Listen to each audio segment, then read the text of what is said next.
In order to establish a VPN tunnel between two VPN peers, there is a lot of information that needs to be configured.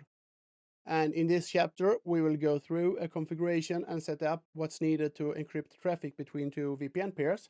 And in this video, I will go through all the information that you need in order to set up the VPN. And if you do not have all these settings available and have not agreed about all these parameters, there's no use for you trying to set up the tunnel. First, you need to gather all information and then you configure. First of all, you need parameters for phase 1. Those parameters are authentication method, which can be RSA signatures, which is the same as certificates. There are RSA nonce, which are big passwords or big blobs of random data. And there are PSKs, pre-shared keys password. And in at least 99% of all cases, you use pre-shared key for IPsec VPN.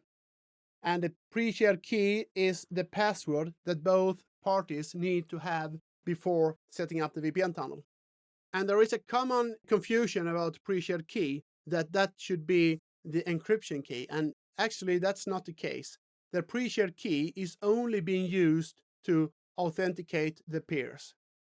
When peer A and B connect to each other, both parties need to be sure that the remote peer is really the one they expect it to be. So they use the pre-shared key password to make sure that the remote peer is really authenticated. We also need to agree on an encryption method, and the most common encryption methods are DES, triple DES, and AES, where AES is the most powerful encryption method.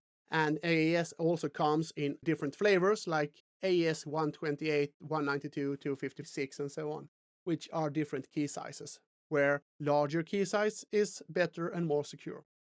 You also need to agree on a hash method, and the two hash methods available are MD5 and SHA. And today you should not use MD5 because it's not secure enough, and SHA is much better. So use SHA. You also need to agree on a Diffie-Hellman group. As I said in last video, Diffie-Hellman is used to securely agree on a pre-shared key for encryption without sending it in clear text between the two parties. And there are different flavors of Diffie-Hellman groups, and you need to select the same Diffie-Hellman group in both ends in order to make ISACAMP work. So you can use Diffie-Hellman group 1, 2, 5, or 7. Those are the most common ones.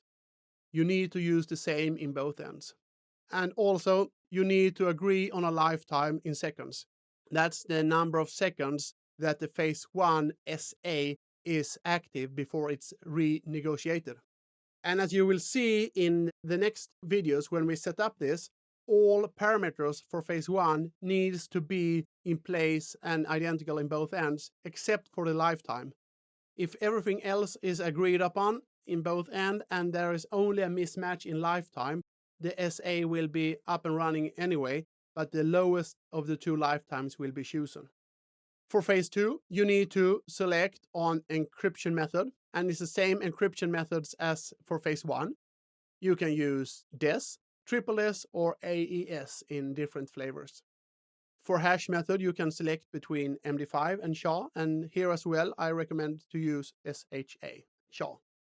There is an optional parameters called PFS, Perfect Forward Secrecy, that can be added. And I will not go through in detail what that does, but it is another layer of security when it comes to the handling of encryption keys. And if you enable PFS, you need to enable it in both ends. Otherwise, it does not work. Furthermore, you need to agree with the remote peer about which is the interesting traffic.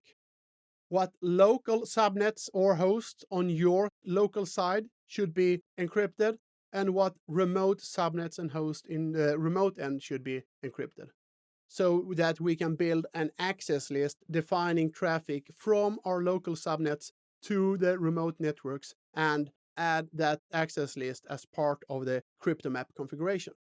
So we need to decide on a combination of local hosts or subnet and remote hosts or subnets. And traffic between those two will be encrypted only. So this is the information you need. And when you have that information in place, you can start your configuration.